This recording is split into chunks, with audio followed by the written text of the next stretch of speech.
Je voudrais vous dire merci pour votre présence. Ma prière est que Dieu vous bénisse abondamment. Parce que je suis convaincu d'une chose. La plus grande bénédiction que nous obtenons de Dieu, c'est d'avoir son Esprit Saint et avoir sa parole en nous. Alors je prie que votre présence ce soir soit pour la gloire de notre Dieu et que en retour vous soyez richement bénis au nom de Jésus-Christ. Alors encore une fois de plus, merci à la JAD qui m'a permis d'explorer un peu ce texte-là.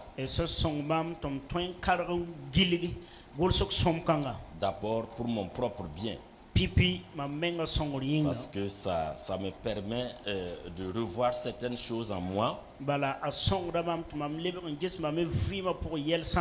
et de tirer des enseignements appropriés pour ma propre personne.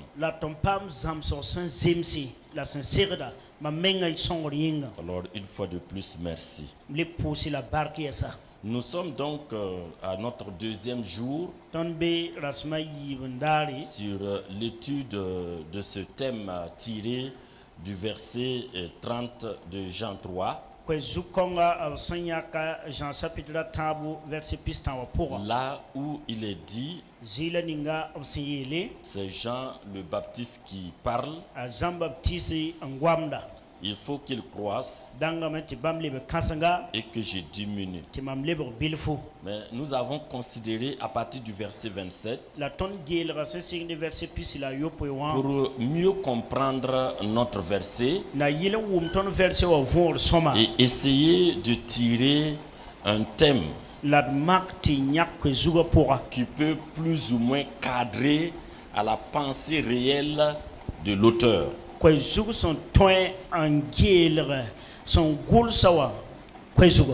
Alors, à partir du verset 27,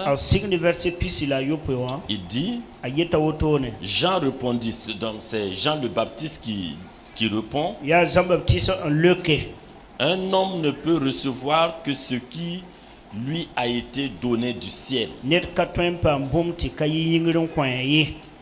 Vous-même m'êtes témoin que j'ai dit, je ne suis pas le Christ, mais j'ai été envoyé devant lui.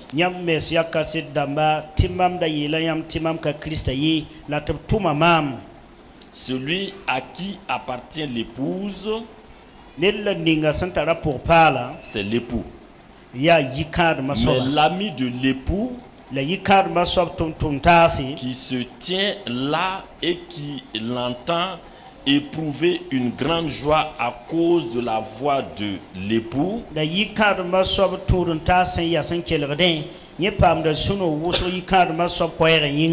aussi cette joie qui est la mienne est parfaite. Il faut qu'il croisse et que je diminue. Alors, ce texte-là nous enseigne clairement qu'il s'agit d'un homme qui a été très humble.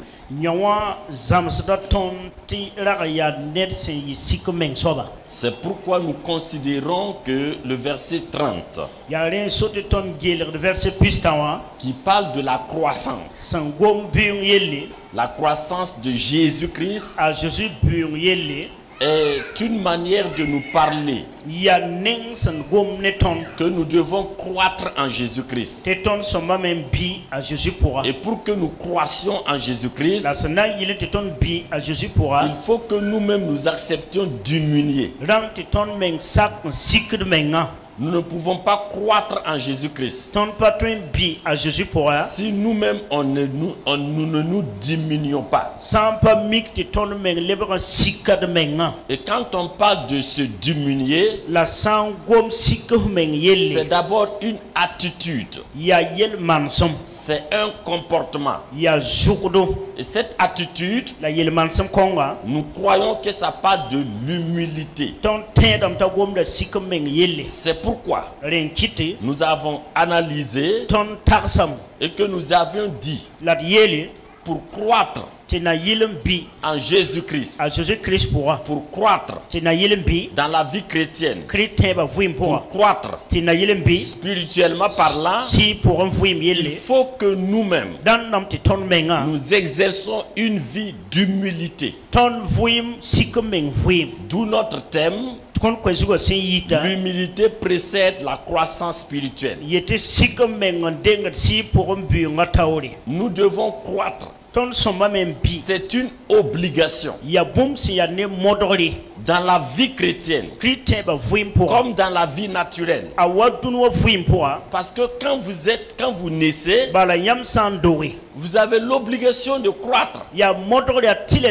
Si vous ne croissez pas, vous serez inutile. Vous allez même disparaître. Il faut que votre corps se développe pour s'adapter à la vie. Sinon vous n'allez pas vivre. Il est de même dans la vie chrétienne. Il est même dans la vie spirituelle. Si vous acceptez naître en Jésus-Christ, c'est une obligation de croître. Si vous ne croissez pas, vous allez disparaître dans la foi. C'est-à-dire vous n'allez pas vivre la vie de foi en Christ. C'est pourquoi aujourd'hui, effectivement, nous constatons les églises sont pleines. Les gens abondent l'église. Les gens même sont souvent engagés. Et les gens voient, les gens les apprécient. Mais en matière de vie chrétienne, il n'existe pas. Beaucoup n'existent pas. On a porté le titre de chrétien, voire même des titres de responsable, pasteur, diacre, responsable structure, chantre, choriste, intercesseur. Mais on n'a même pas la vie. On n'a pas la vie chrétienne. Donc ça ne sert pas. J'allais dire c'est même dangereux d'être ce qu'on n'est pas. C'est pourquoi, bien aimé dans le Seigneur, c'est une obligation de grandir dans la foi, de croître dans la foi. Et quand on croit dans la foi, c'est pour arriver au stade où on dit qu'il faut parvenir à la maturité spirituelle. Il faut toujours tendre vers la maturité spirituelle. Avoir une vie jour après jour, après jour, qui tend à ressembler à la vie de notre Seigneur Jésus-Christ. Et pour croître, il faut être humble. C'est pourquoi hier soir, nous avons parlé des différentes facettes d'humilité que nous devons avoir dans la foi en Jésus-Christ, pour être celui qu'on peut dire qu'on est en train de croître. On ne peut pas croître d'un côté et abandonner et laisser un côté. On devient un monstre. On devient anormal. Donc nous pouvons être un chrétien anormal. On croit d'un côté et eux un autre côté. On a une manque de croissance et on devient handicapé. On devient malformé. On n'est plus normal. Parce qu'on ne peut pas croître d'un côté. Il faut croître dans l'ensemble, comme l'être humain. De la même manière que la tête se développe, les membres se développent et le corps également se développe. Allez-y comprendre. Si vous développez par la tête et que les pieds et les mains sont restés bébés, qui va s'approcher de vous? Les gens vont vous fuir. Si vous croissez, si vous développez des organes tels que la main, le corps et les pieds, et la tête ne se développe pas, vous n'êtes pas normal. Donc, quand on parle de croissance, ça touche tous les aspects du corps. Alors, donc ça doit toucher également tous les aspects de la vie chrétienne. Tous les aspects de la vie chrétienne. C'est pourquoi nous croyons qu'il faut croître dans notre vie même. La vie même en Christ. La vie chrétienne même. En général, il faut croître. Et nous croyons également qu'il faut croître dans l'œuvre de Dieu. C'est ce que je crois que ce texte-là nous enseigne. Dans l'œuvre de Dieu, il faut également croître. Et nous croyons également, en troisième position, qu'il faut croître spirituellement dans la vie sociale. Dans la vie même sociale. Il faut impacter la vie sociale par notre vie. C'est pourquoi Jésus dit, nous sommes le sel de la terre, la lumière du monde. On ne peut pas dire qu'on croit dans la vie chrétienne et notre vie n'impacte pas ceux qui ne connaissent pas Jésus-Christ. Notre vie n'impacte pas notre famille, n'impacte pas notre quartier, n'impacte pas notre village. Ce n'est pas normal. Ce n'est pas dit d'une vie chrétienne. Mais dans tout cela, pour arriver à croître de la même manière qu'un enfant qui naît, quand il n'est pas soumis à ses parents, il ne pourra jamais croître. Il ne peut jamais croître. Donc il faut qu'il soit humble. Il ne peut pas s'autosuffire. Il doit être humble pour laisser ses parents s'investir en lui avant qu'il ne croisse.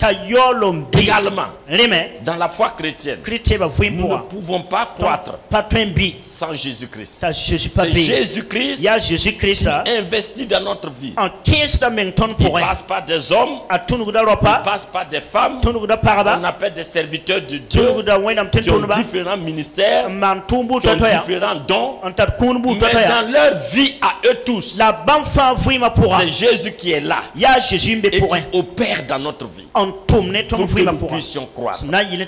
C'est pourquoi nous parlions hier du modèle de croissance de Jésus-Christ, surtout par son humilité. Lui qui est Dieu. Dieu. Il est Dieu. Il a tout abandonné. Il a tout laissé. Il est venu sur la terre des hommes. Il a été moins même que moi. Moins que moi. La vie qu'il a menée là, c'était moins que nous. Parce que tout simplement, il a obéi au Père. Il a vécu dans l'obéissance. C'est une souffrance. Tenez-vous bien. Quand vous lisez Apocalypse, on dit de Jésus qu'au ciel, les 24 vieillards, les 4 êtres vivants, toute l'armée céleste, et au-delà même du ciel, j'allais dire sur la terre des hommes, parmi les hommes, la nature, les eaux, jour après jour, crient que c'est un lion qui est digne de recevoir la louange, la richesse, la puissance, la sagesse, l'honneur au siècle des siècles. Je ne peux pas vous expliquer. Ça dépasse l'intelligence humaine. C'est ce Dieu-là qui s'est fait homme. Il est venu à cause de l'obéissance. Parce qu'il obéit à Dieu le Père. Et il est venu pour accomplir la volonté du Père. Et nous également, pour y arriver, il faut emboîter le pas de Jésus. Il faut être humble. Quel que soit ce que nous avons, quel que soit ce que nous sommes, il faut être humble pour vivre sa vie. La vie en Jésus-Christ. Il faut être humble pour vivre pour exercer l'œuvre de Dieu. Il faut être humble pour impacter par sa vie le milieu social dans lequel vous êtes. Alors nous avons vu Jésus, nous avons vu Jean-Baptiste, parce que c'est de lui qu'on parle ici. Un grand prophète, et que Dieu lui-même, Jésus lui-même dit, parmi les hommes nés d'une femme, depuis le début du commencement jusqu'à Jean-Baptiste. Jean-Baptiste est le plus grand. Et ce monsieur-là, nous le voyons avec une vie simple, une vie humble. Nous le voyons avec un ministère puissant, mais qui n'avait pas, qui ne se donnait pas une certaine gloire. C'est ce Jean-Baptiste-là que nous croyons que son modèle doit nous inspirer. Nous en tant qu'hommes, nous en tant que disciples de Jésus-Christ, son modèle doit nous inspirer.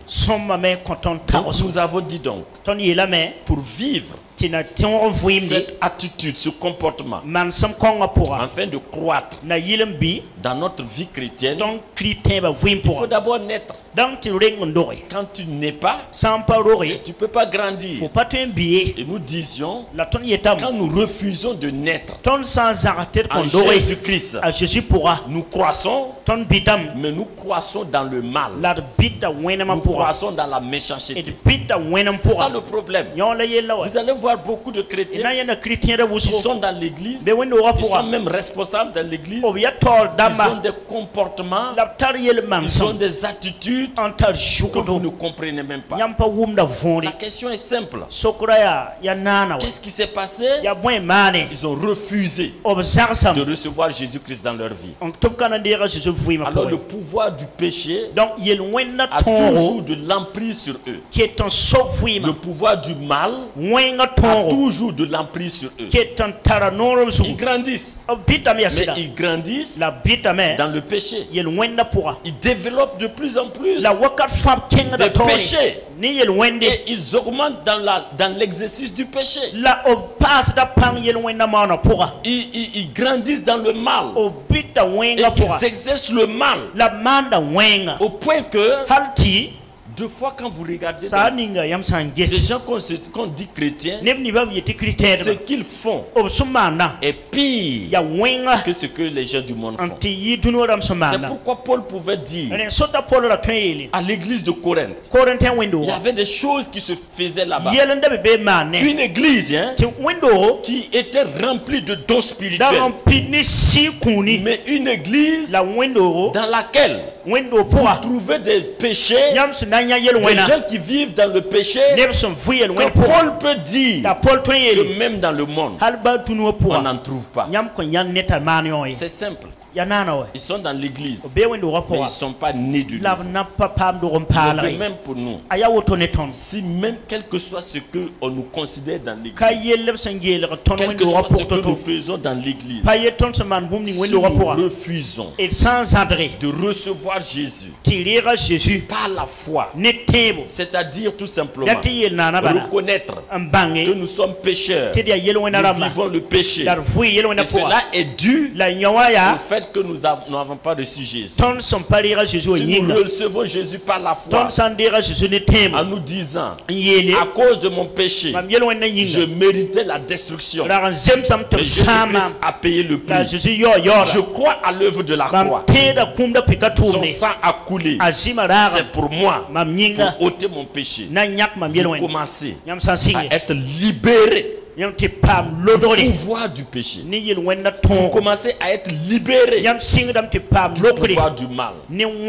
Aujourd'hui, nous cessons de parler dans l'église. Quand on parle des chrétiens, qu'on continue de délivrer, c'est un problème. C'est un problème. Un chrétien qui est possédé, c'est qu'un chrétien qui n'a pas reçu Jésus. On ne peut pas appeler celui-là chrétien. Donc c'est en train de tromper les gens. La délivrance existe. Mais la délivrance c'est pour ceux qui n'ont pas reçu Jésus. Quand quelqu'un reçoit Jésus, il a été délivré. Exactement dans l'église, on trouve les gens possédés. Ils sont dans l'église. Ils se lèvent, ils chantent. Ils se lèvent, ils font toutes sortes d'activités. Mais quand on prie, on sent le mal qui est en train de sévir dans leur vie. Pourquoi? Parce qu'ils ne sont pas convertis. C'est pas aussi compliqué que ça. Quel que soit ce que tu es, quand tu n'as pas Jésus, tu es possédé. Tu es possédé. Tu es à des démons, tu as des esprits impurs, les fétiches de ton village, les idoles de ton village sont toujours en toi. Ont toujours une mémise en toi. Mais quand tu reçois Jésus, systématiquement, toutes ces choses te libèrent. Mais si tu fais semblant, tu es dans l'église, tu te dis chrétien, alors que tu n'as pas reçu l'œuvre de la croix, tu es toujours possédé. Mais quelqu'un qui est possédé ne peut jamais accomplir ce qui est bien. Un démon ne peut jamais accomplir ce qui est bien. Un esprit impur ne peut jamais accomplir. Quelqu'un qui est toujours lié par les idoles de sa famille ne peut jamais faire ce qui est bien. Il y a des gens qui ne réagissent même pas dans la prière. On ne peut pas savoir qu'ils sont, il y a quelque chose en eux. Mais c'est les actes qu'ils posent, c'est les comportements qu'ils posent qui nous permet de savoir qu'ils ne sont pas libres, qu'ils sont possédés. Donc quand tu es chrétien, tu es dans ta famille. Je prends par exemple des gens qui vivent en couple. Un homme violent, un violent qui bat sa femme, il faut être possédé pour le faire. Une femme qui ne respecte pas son mari, arrogante envers son mari, qui se dit chrétienne. Non, il faut commencer d'abord. Tu n'es pas chrétienne, mais tu es possédé même. Tu es possédé. C'est ce que nous devons comprendre. Il faut accepter naître en Jésus-Christ pour être libéré de l'emprise du péché, de l'emprise des démons, avant de croître en Jésus-Christ. La deuxième étape que nous avons parlé, si nous acceptons Jésus-Christ, il faut accepter sa seigneurie. Marcher dans son amour, en ne permettant plus que les œuvres de la chair qui nous conduisent au mal, qui nous conduisent au péché, comme si nous n'étions pas nés en Jésus-Christ, ressurgissent encore en nous. Il faut refuser ça. Et pour cela, il faut se discipliner en Jésus-Christ. Il faut obéir à sa parole. C'est pourquoi nous disions, celui qui n'obéit pas ne peut pas produire le fruit de l'esprit. Non, alors que on ne peut pas dire qu'on a une vie chrétienne si on ne montre pas des fruits. Quand on parle de fruits, C'est les actes que nous posons. Le comportement que nous avons qui montre que nous avons le fruit. Et cela vient surtout de l'amour que nous manifestons. Un chrétien est amour. Quand vous avez de la haine en vous, quand vous avez de la méchanceté en vous, vous n'êtes pas chrétien. Un chrétien est amour. Et il doit travailler à marcher dans l'amour. Quel que soit le ministère que tu as, quel que soit le don spirituel que tu as, l'apôtre Paul est formel. Quel que soit le don et les ministères que tu as, quelle que soit la foi que tu as, si tu n'as pas l'amour, tu es nul. Tu n'es même pas zéro. Tu es nul. Tu n'existes pas. Et celui qui n'existe pas ne peut pas croître. C'est pourquoi nous disions également la vie chrétienne est une vie de combat. Et c'est pas la parole de Dieu. On a les armes fatales qui anéantit le pouvoir du diable et qui nous permet de vivre et de pouvoir croître. Quand on a la parole de Dieu, on a l'arme de la vérité, l'arme de la justice, l'arme de la foi. Et c'est les armes auxquelles le diable ne peut pas tenir. Donc nous avons donc une vie. Et quand on vit, on peut croître.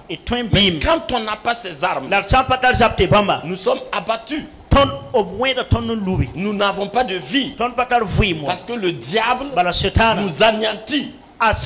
Par conséquent, nous ne pouvons pas croître. C'est pourquoi nous avons dit il faut croître dans la vie chrétienne. Et pour cela, naître de nouveau, marcher sous la Seigneurie de Jésus-Christ, aimer sa parole et soyons obéissants à sa parole. Ce soir, nous continuons donc dans la croissance. Je vous ai dit, quand on parle de croissance, c'est dans toutes les parties. On ne peut pas croître d'un côté et laisser un autre côté. Et à travers la vie de Jean-Baptiste, nous voyons que c'est quelqu'un également que, comme sa vie était une vie soumise à Dieu et une vie glorieuse, comme on attend également de chacun de nous, il y a un autre aspect de croissance que nous relevons en Jean-Baptiste: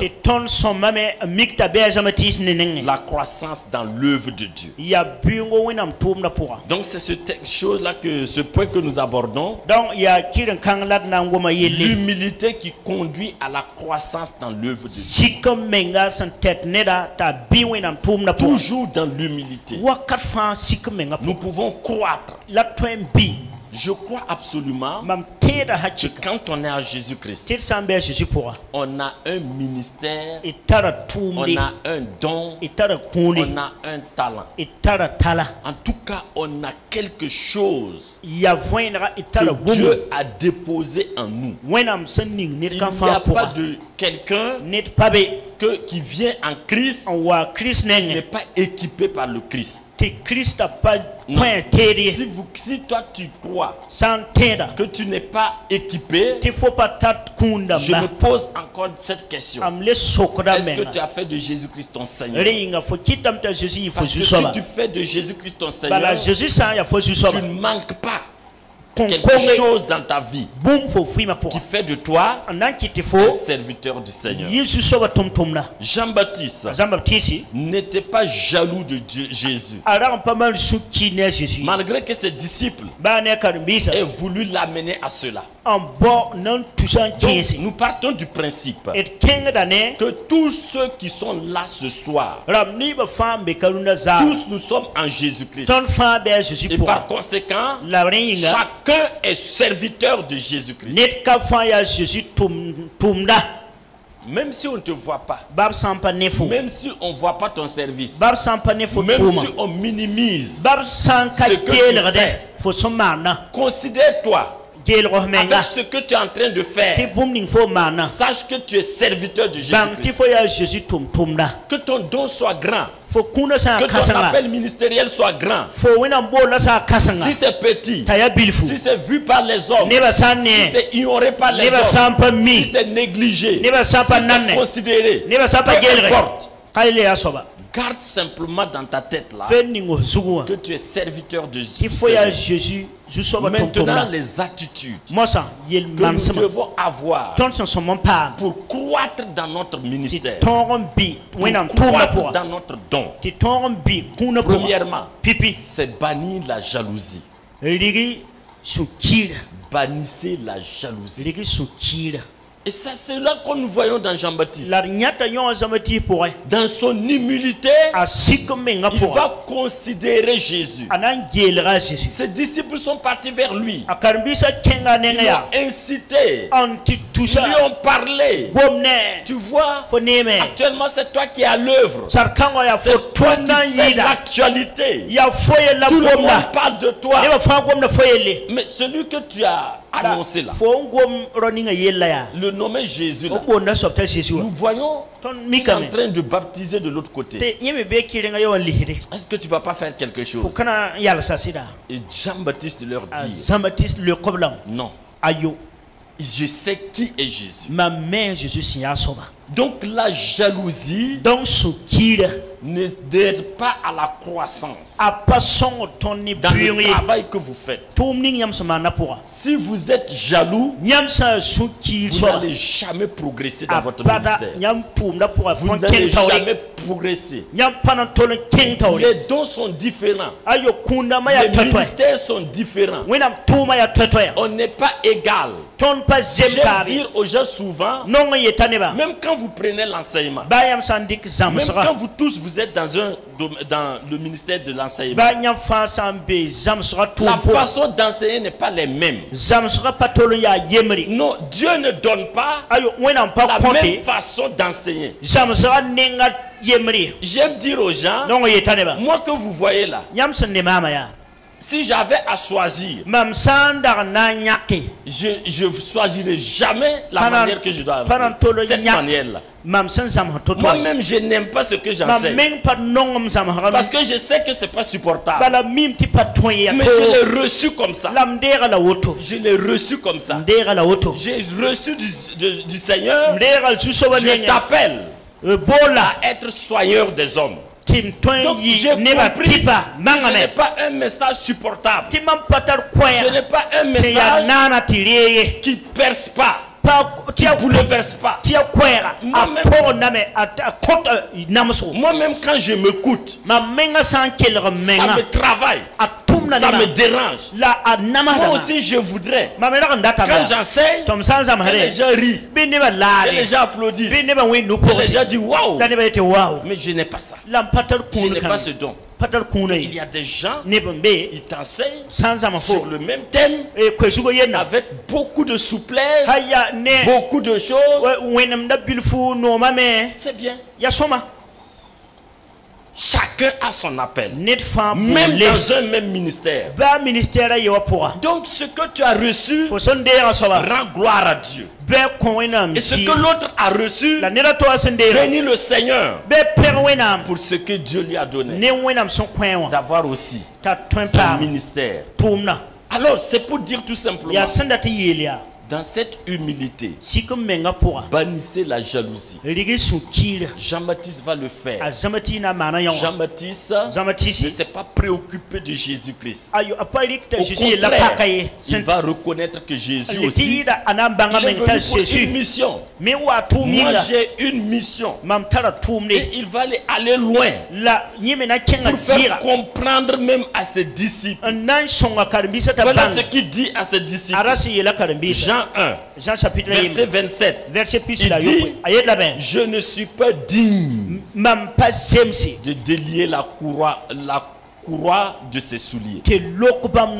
Si nous arrivons à ce niveau-là, quel que soit le ministère que nous avons, quel que soit le don que nous avons, alors que l'autre également qui est à côté de nous, que nous nous disons petit par rapport à cette personne. Vous allez voir. Non. Nous nous disons qu'on est petit par rapport à cette personne. Même quand les gens vous plébiscitent, même quand les gens vous apprécient, même quand les gens veulent vous élever, par rapport au ministère, par rapport au don de l'autre, pensez tout simplement que ce qu'il a, vous également, vous n'êtes pas capable de le faire. La petitesse, c'est ça. C'est pas dire que votre travail est minimisable. Mais ce que Dieu lui a donné, ce qu'il t'a pas donné, tu n'es pas capable de le faire. Par conséquent, il est grand. Il est grand dans son ministère. Il est bien dans son ministère. Est-ce que nous pouvons comprendre ça? Pour ne pas jalouser les uns les autres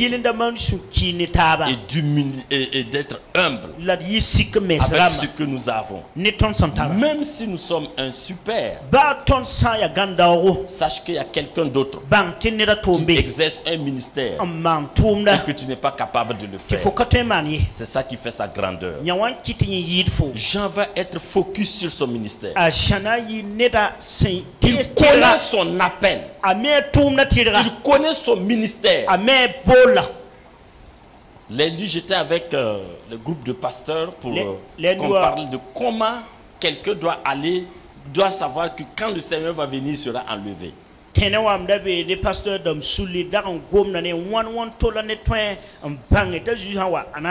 Nous avons étudié Matthieu 25 et la parabole des talents. Je ne vais pas parler de la parabole des vierges, la parabole des talents.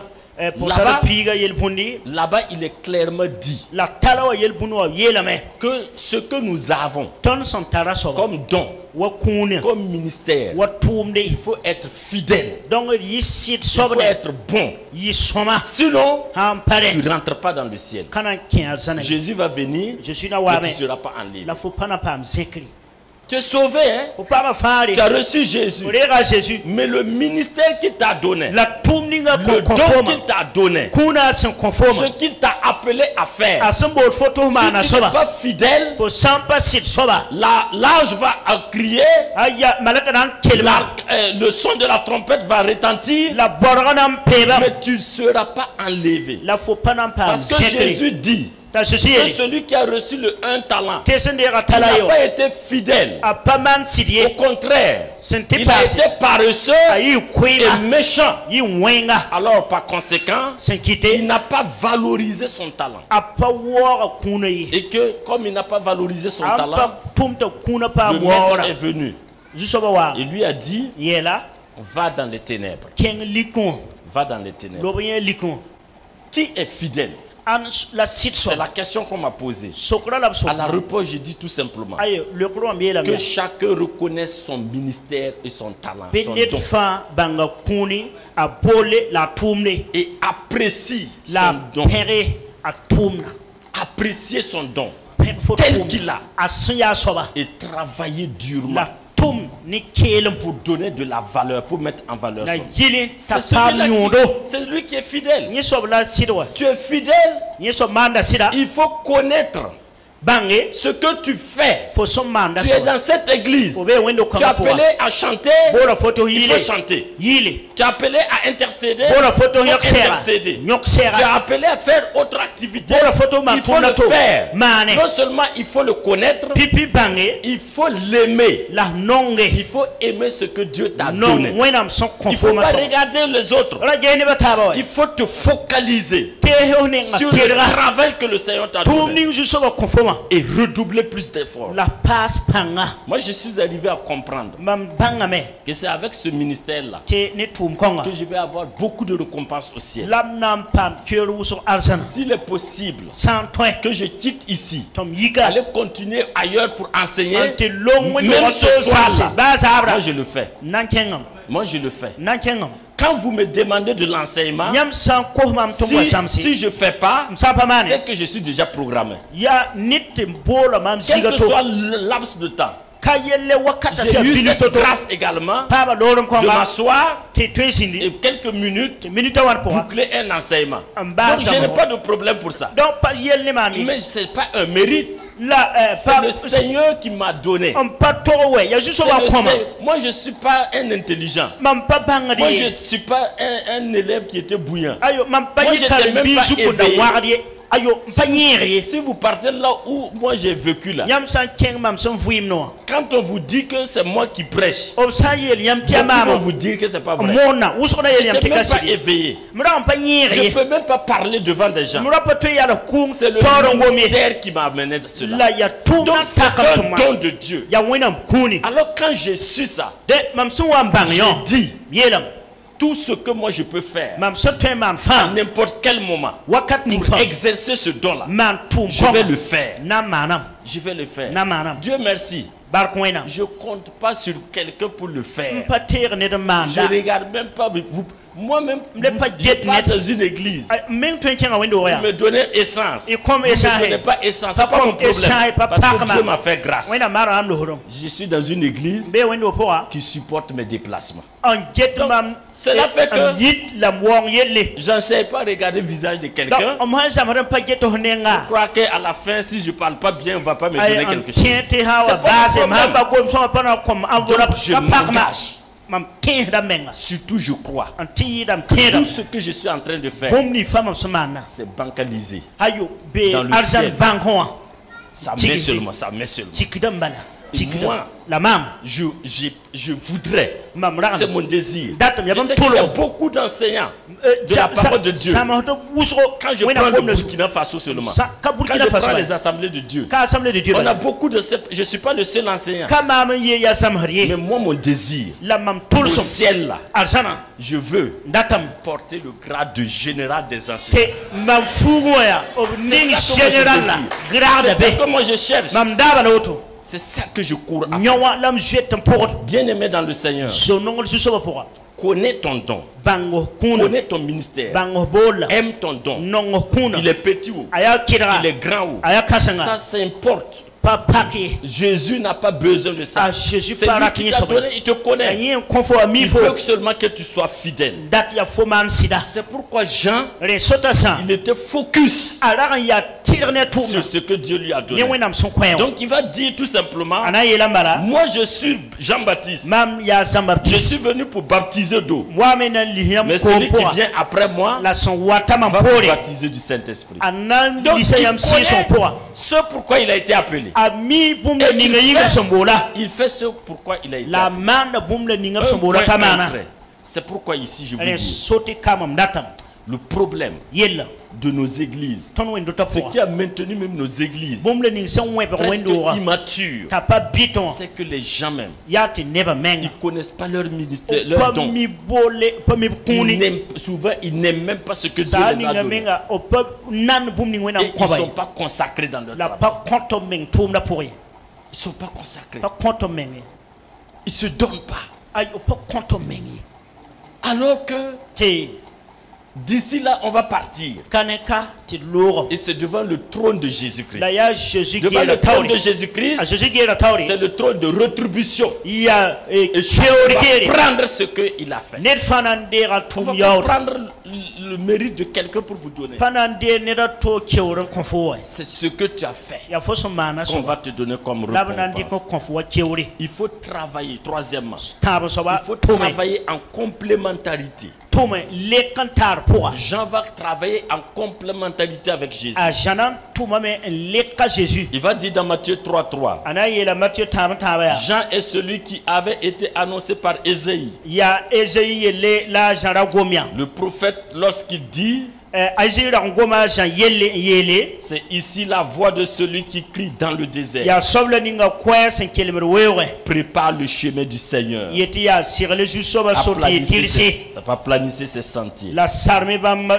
Alors c'est pour dire tout simplement, Jean a compris que son travail là préparait la venue de Jésus pour que Jésus-Christ puisse travailler. C'est également chacun de nous comme ça. Il n'y a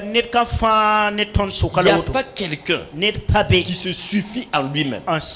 Même Jésus a eu besoin de collaborateurs. Même avant Jean-Baptiste, les prophètes de l'Ancien Testament ont préparé la venue de Jésus. Ont préparé la venue de Jésus. Personne ne peut se dire grand dans là où. Il faut simplement comprendre que ce que tu es en train de faire, tu es en train de marcher sur les pas d'une autre personne. Tu n'es pas le premier. Et même si ton appel est spécial, il y a des gens qui ont des appels. Peut-être que leurs appels ne sont pas des appels spéciaux. Mais il a fallu eux toi tu réussis à se réussir même tes responsabilités. Il y a des gens que peut-être tu ne considères pas, mais c'est ce qu'ils font qui te permet de réussir. C'est pourquoi Jean va travailler à ce que Jésus-Christ réussisse. Je vous disais, celui qui réussit, c'est celui qui fait un travail et après lui, il trouve que celui qui le précède, qui vient après lui, il fait meilleur que lui. C'est lui qui réussit. Si tu fais un travail et celui qui vient après toi ne réussit pas, tu es à plus de 50% responsable pour qu'il ne réussisse pas. Il a fallu Jean pour préparer le terrain pour que Jésus-Christ vienne pour faire ce qu'il doit faire. Le travail de complémentarité. Ça, c'est l'humilité et qui apporte la croissance dans ton travail. Je le dis, quand vous allez le faire, vous allez voir même que votre ministère, vos dons, vos responsabilités est en train de monter en puissance. Quand Jean annonce Jésus, c'était presque le tournant, le virage important du boom du ministère de Jean. Quand il travaillait pour Jésus, et quand il présentait Jésus-Christ. Donc Jean va travailler au succès de Jésus. Il va présenter Jésus-Christ. Jean dans l'humilité travaillait à la croissance du ministère de Jésus-Christ. Quand vous travaillez pour la croissance des ministères d'autres personnes, votre ministère augmente également. La règle la plus simple est qu'un grand leader est porté par ceux qui sont avec lui. Mais c'est quand il travaille à ce que ces gens-là soient capables de le supporter qu'on le voit.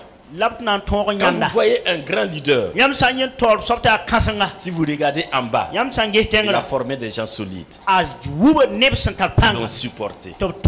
Donc c'est pour dire tout simplement qu'il faut travailler à la croissance du ministère des uns et des autres. Il faut accompagner. Il ne faut pas détruire le ministère de quelqu'un. Non. Il faut accompagner. Il faut favoriser. Là où vous êtes, commencez à chercher. Commencez à voir qui doit venir, qui doit me reléguer. Et s'il doit le faire, comment préparer. Rappelez-vous de David et de Salomon. Alors qu'il ne peut pas construire le temple, il va tout préparer. Laissez à Salomon. Aujourd'hui, on parle du temple de Salomon, Mais les matériaux ont été cherchés, ont été compilés. L'argent, c'est David qui a cherché. Et c'est ce qu'on doit faire. C'est ce qu'on doit faire. C'est ce que chacun doit faire. L'église a des difficultés aujourd'hui parce que Rares sont des gens qui préparent la relève. Alors que quand tu commences une œuvre, il faut déjà croire que tu es en train de sortir. Donc il faut préparer à ce que d'autres personnes viennent. Et quand toi tu seras à la porte, cela vienne en puissance pour continuer le travail. Alors il faut travailler à booster les uns et les autres. Et pour cela, l'apôtre Paul nous invite simplement. Je ne vais pas trop développer, sinon c'est tout un enseignement également.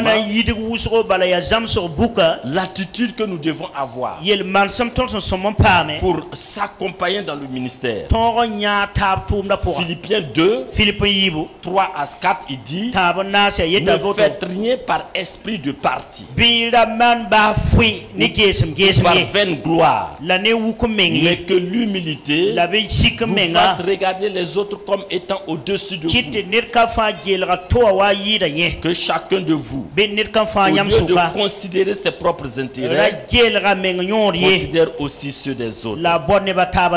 Alors c'est dire tout simplement, il ne faut pas travailler dans le sens de vouloir s'approprier vous-même, ou de vouloir bénéficier ceux qui sont autour de toi seulement. Non, il faut avoir l'esprit d'un travail équitable pour le bien de quiconque vient. Ne faites rien par esprit de parti ou par vaine gloire. Ne cherchez pas votre gloire, votre propre bien.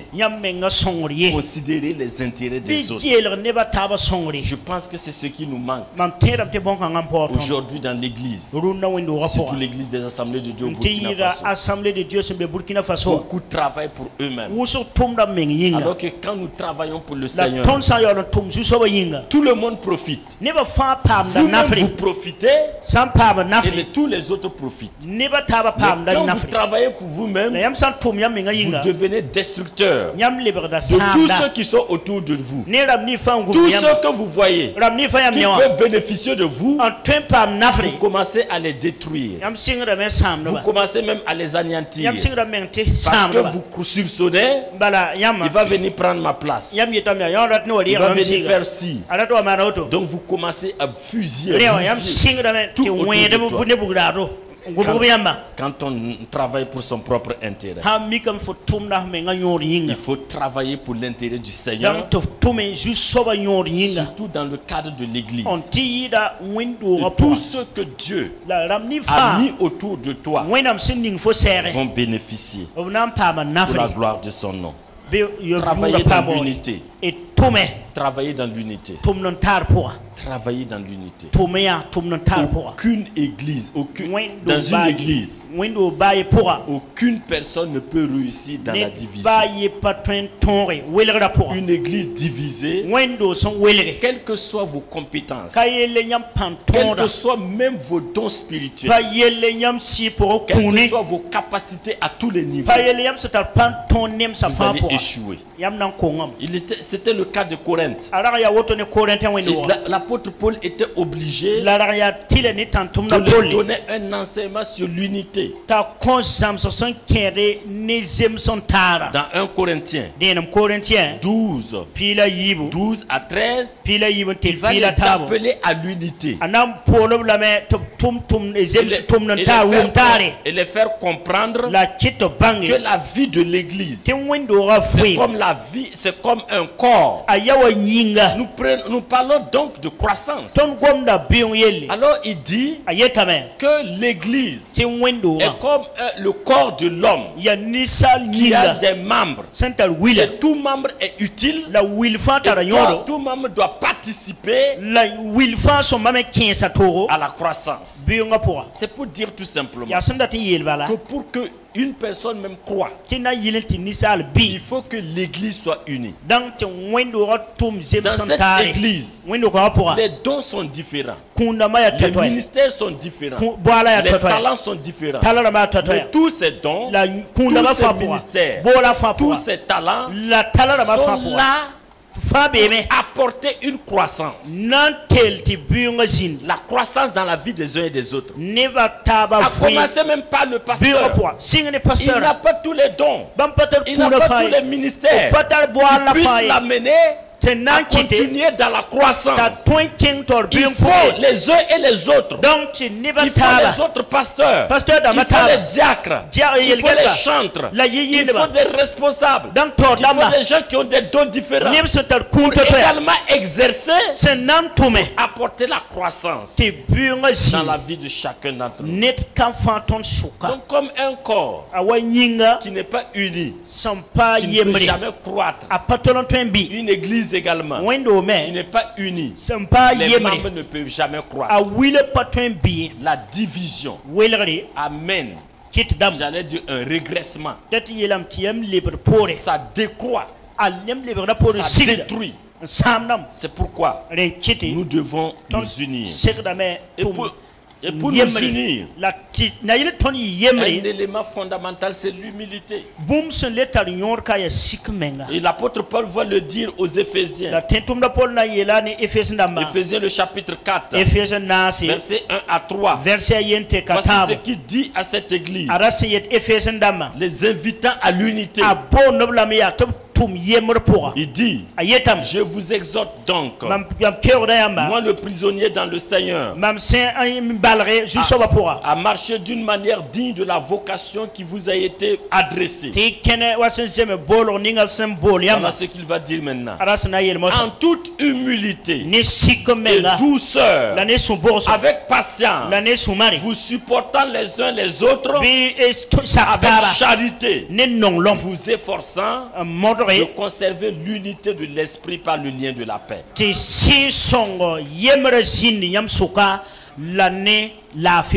Encore l'humilité pour nous conduire à l'unité. Et en plus de l'humilité, il nous appelle à être doux, à être patient, de nous supporter. Vous savez, on ne peut pas croître au même niveau. Et pour cela, dans l'humilité, il faut aller avec douceur. Il faut aller avec patience. Il faut supporter malgré tout. Deux fois, il faut attendre même. Parce que nous devons cheminer ensemble. Alors, bien aimés dans le Seigneur, la croissance nous appelle tout simplement la croissance dans l'œuvre. Et celui qui a un don, un ministère, qui participe pas à la vie de l'église, non seulement lui-même il ne peut pas croître, mais il ne peut pas également. Et il prive l'église d'une grâce. Heureusement que Jésus veille sur son église. Celui qui a un don et qui ne participe pas, il nous dit qu'il va retirer. J'aime dire souvent, le un talent a caché son talent. Mais aujourd'hui, il y a des gens même qui bouffent leur talent. Si Dieu vient, si Jésus vient, il t'a donné ton talent, tu n'as pas caché. Toi, tu es plus méchant que celui qui a eu le un talent. Tu as bouffé son talent. C'est sa colère que tu vas répondre. Parce qu'on ne gaspille pas la chose de Dieu.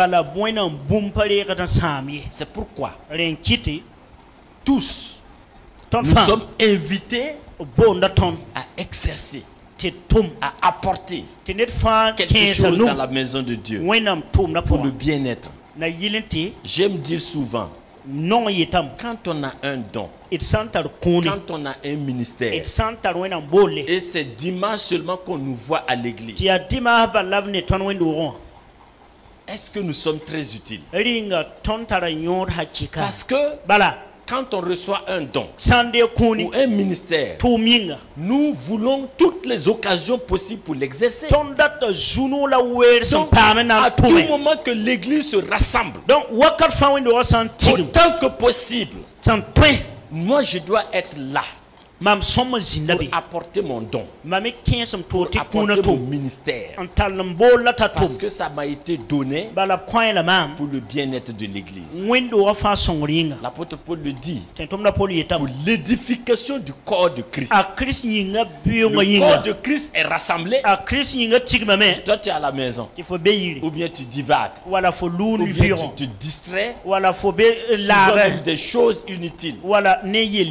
C'est pourquoi je crois que toutes les occasions que l'église se rassemble, tu es appelé à chanter. La moindre des choses, ce choriste, c'est venir chanter au culte du soir. Tu es musicien, viens jouer les instruments au culte du soir. Pas attendre dimanche seulement. Tu as un don prophétique. Viens l'exercer. Parce que Dieu va toujours créer un cadre favorable. Si tu es à la maison, tu ressembles à celui qui a reçu le 1 talent. Un fou ça. Bien sûr, c'est catastrophique. Donc, l'église a besoin de croître. Les fidèles ont besoin de croître.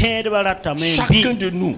Et chacun doit venir. Et ça encore, c'est l'humilité. On n'a pas besoin de vous demander. Le pasteur n'a pas besoin de vous demander d'opérer quelque chose que vous, même consciencieusement, vous savez que vous devez faire. On n'a pas besoin de vous supplier. C'est pas le pasteur qui est le maître de l'église. C'est Jésus-Christ qui est le maître de l'église. Et vous ne le faites pas pour le pasteur. Non, vous le faites pour le Seigneur. Parce que vous devez rendre compte du Seigneur. Donc la croissance impose encore l'humilité. Donc vous voyez quelqu'un qui est engagé pour le Seigneur, il sait qu'il a de l'humilité en lui. Oui, il y a humilité. Pour tout accepter. Parce que l'engagement pour servir le Seigneur, pour le bien-être du corps de Christ, il faut tout accepter. Jésus a tout accepté. Jean le Baptiste a tout accepté. Accepter la souffrance. Accepter la prison. Accepter même qu'on coupe sa tête. Donc il faut être humble. Malgré qu'ils ont du pouvoir et de l'autorité. Moi je crois que si Jean-Baptiste disait que c'est pas possible, lui en tant que prophète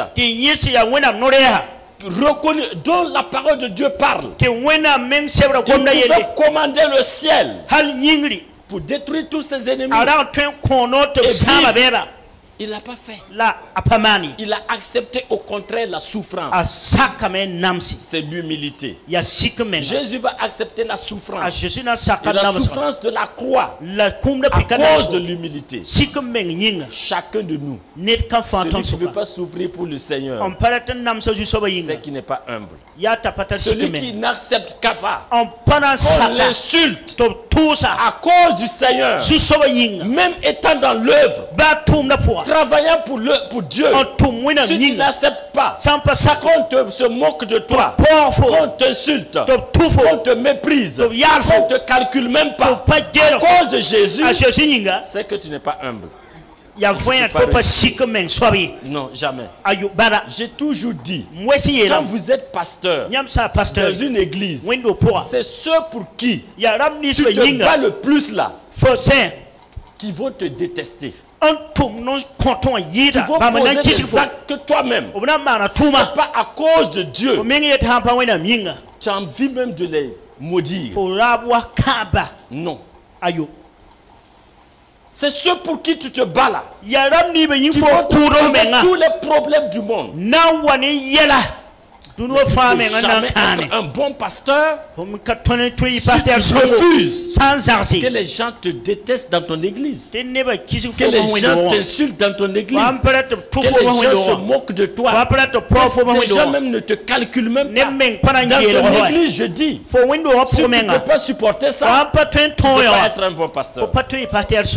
Si tu ne peux pas faire ça, supporter ça, dans un ministère donné, si tu ne peux pas supporter ça, dans les structures, si tu ne peux pas supporter ça, en tant que dirigeant de chorale, président de JAD, ASC, tu ne peux pas être un bon serviteur de Jésus. Il faut cela. C'est l'humilité qui nous permet de pouvoir le faire. Parce que ceux-là même nous ont dévancés à la personne de Jésus, à la personne de Jean-Baptiste. Ils ont souffert. On les a rejetés. On les a méprisés. Mais ils ont accompli la volonté de Dieu. Ils ont fait croître le ministère auquel on les a appelés. Donc, la croissance dans le ministère, dans les dons, c'est y compris la souffrance. Et cette souffrance est capable, à cause de l'humilité que nous avons. Il y a des gens, quand ils enlèvent leur humilité, mais ils sont dangereux. Vous ne pouvez même pas faire ce que vous êtes en train de le faire. Même dans la vie comme ça même, si ce n'est pas l'Esprit de Dieu là, ils sont capables de tout. Mais en Jésus-Christ, on abandonne tout et accepter ce qui est mauvais même. On peut envoyer sur nous afin de croître dans le ministère. La croissance, l'humilité, dans la croissance, dans la vie sociale. Il faut que notre vie impacte notre société.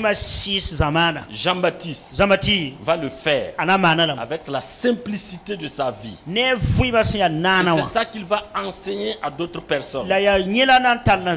Tous ceux qui venaient à lui et qui voulaient se convertir, se repentir, il va leur dire, quand ils lui ont posé la question, qu'est-ce que nous devons faire? Jean-Baptiste va leur dire, vous avez deux tenues, enlever un, donner à ceux qui en ont. Vous avez deux choses, enlever un, donner à ceux qui en ont.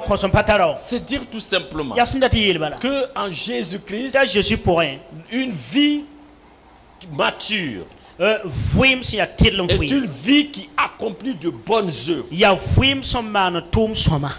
Jésus va dire à ses disciples dans son enseignement dans Jean 5, faites de bonnes œuvres pour que les gens voient et reconnaissent que vous êtes enfants de Dieu. Parce que Dieu lui-même fait de bonnes œuvres. Et il le fait même pour ceux qui ne l'aiment pas. Même pour ceux qui ne l'aiment pas. Donc la croissance même, notre vie. Quand il parle que vous êtes le sel de la terre, la lumière du monde, ça veut dire que notre vie est une vie qui impacte notre famille, impacte notre quartier. Les bonnes œuvres, c'est le travail des chrétiens. Même quand on vous haït, même quand on vous déteste, c'est vous qui devez faire tout pour apporter des bonnes œuvres. C'est vous qui devez être les plus propres dans le quartier. C'est vous qui devez soutenir. Et même soutenir des gens qui vous ont rejeté, comme je l'ai dit. C'est vous qui devez venir en aide à ceux qui manquent. Il y a des gens qui manquent de nourriture, de vêtements, souvent même de soins. Un bon chrétien réel, un bon chrétien, à cause du besoin d'une autre personne, que ce soit dans l'église ou bien ailleurs, il peut même s'engager à travailler, trouver de l'argent pour combler le besoin de l'autre. C'est ce qu'on doit voir dans notre vie. Et Jésus va le dire dans Matthieu 25, 31 à 40. Quand il va venir pour enlever son église, il a dit, je vais mettre les chèvres et les moutons Les chèvres à ma gauche, les moutons à ma droite. Les chèvres sont ceux-là même qui ont vu les gens souffrir. Il va dire, vous m'avez vu en prison, vous n'êtes pas venu à mon aide.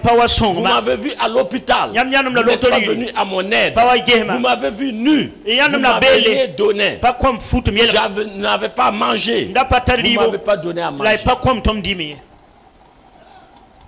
Il y a ceux qui sont à sa droite, qui sont ses disciples, qui vont rayer avec lui. Il dit, vous m'avez vu en prison. Peut-être c'est des gens même qui sont coupables. Mais vous êtes allé faire pour que ces gens-là voient que Jésus-Christ est en vous. Vous donnez gloire au Seigneur. Vous m'avez vu à l'hôpital. Vous êtes venu à mon aide. Vous m'avez vu nu. Vous m'avez soutenu. L'Église doit exercer plus d'œuvres sociales que les chrétiens doivent exercer plus des œuvres sociales plus que tout le monde. L'Église locale doit être capable de se faire connaître par ses bonnes œuvres là où il est, là où elle est. C'est pourquoi, bien aimé, non seulement notre vie doit être une vie modèle. On ne voit pas de vie, j'allais dire, de bêtises en nous. La vie de péché en nous. Mais également, au-delà même de notre vie modèle, nous devons poser des actes qui donnent gloire au Seigneur, qui glorifient le Seigneur. Alors nous sommes appelés à manifester notre maturité. Nous devons manifester notre maturité aux yeux de ceux-là même qui ne sont pas dans le Seigneur. Entre nous-mêmes, dans une église, ça doit être une famille. La peine de quelqu'un, c'est la peine de toute l'église. La joie de quelqu'un, c'est la joie de toute l'église. C'est cela qu'on doit voir dans une église. Et au-delà de l'église, nous devons le faire également pour ceux que nous rencontrons. Nous devons être des bons samaritains. Des bons samaritains qui viennent en aide à ceux même que nous ne connaissons pas. Et ils vont nous appeler des vrais disciples de Jésus-Christ. Toute personne que nous rencontrons, c'est notre prochain. Et ce que nous devons faire pour notre prochain, nous pouvons le faire et nous devons le faire autant que possible. Nous devons le faire pour la gloire du Seigneur. Avant de m'arrêter, je voudrais vous dire tout simplement que cette vie d'humilité nous amène à croître pour ressembler à Jésus-Christ. Pour prendre l'exemple de Jean-Baptiste, nous donne de grandes bénédictions. Cette vie d'humilité nous permet est caractérisée d'abord par une vie de crainte à l'Éternel. C'est la marque de ceux qui craignent l'Éternel. Pourquoi ils craignent l'Éternel? Parce que je vous ai dit que c'est les humbles qui se soumettent à Dieu. Donc, ils se soumettent à Dieu. Ils acceptent la volonté de Dieu. Donc ils craignent Dieu. Donc comme ils craignent Dieu, ils aiment Dieu. Et ceux qui craignent Dieu ont la présence de Dieu. Quand vous êtes humble, vous avez la présence de Dieu dans votre vie. Et je crois que c'est la plus grande bénédiction qu'une personne peut avoir. C'est la présence de Dieu dans sa vie. Et je peux ajouter la présence manifeste de Dieu. Oui, ceux qui sont humbles et qui marchent de croissance en croissance, ils ont la présence manifeste de Dieu dans sa vie. Dieu remplit leur vie. Dieu conduit leur vie. Ceux qui sont humbles sont richement bénis du Seigneur. Apocalypse 4 et 5 nous montrent ceux qui sont dans le ciel, les 24 vieillards, les 4 êtres vivants, l'armée céleste, prouvent continuellement à Dieu qu'ils sont humbles. Et quand vous regardez, on dit qu'ils sont sur des trônes. On dit qu'ils ont des couronnes d'or. On montre comment ils sont puissants, intelligents. C'est dire tout simplement que les humbles sont richement bénis du Seigneur. Et quand je parle de bénédiction ici, pendant que nous sommes sur cette terre, on peut considérer la bénédiction matérielle, on peut considérer la bénédiction physique, on peut considérer la bénédiction financière, mais au-delà de tout cela, la vie, la paix, la joie sont des bénédictions déversées dans la vie de ceux qui sont humbles. La glorification, Dieu glorifie ceux qui sont humbles. Nous le voyons avec Jésus. L'apôtre Paul dit qu'il lui a été donné le nom qui a été donné à Jésus, qui est au-dessus de tout nom, et tout genou fléchit dans le ciel, sur la terre, sous la terre, et reconnaît que Jésus-Christ est Seigneur. Quand vous êtes humble, Dieu même vous glorifie. Ce n'est pas les hommes. Les hommes sont obligés de vous glorifier parce que Dieu lui-même va vous glorifier. Oui. Mais ça vient par l'humilité. Et si nous comprenons cela, nous verrons la gloire de Dieu. Quand on parle de glorification, souvent ce n'est pas les biens matériels et financiers. Les gens même vous respectent parce qu'ils voient Dieu en toi. Quand tu es là même, les gens même vous respectent parce qu'ils voient la sagesse incarnée. Ils voient la vie incarnée en vous. Vous devenez karma un trésor, une ressource. Les gens viennent, ils prennent toujours quelque chose. C'est ça la gloire. Parce que votre vie est utile. Votre vie est importante pour les uns et pour les autres. Bien sûr, la vie éternelle. La vie éternelle. Ceux qui sont humbles hériteront la vie éternelle. Jésus va le dire. Heureux ceux qui sont pauvres en esprit.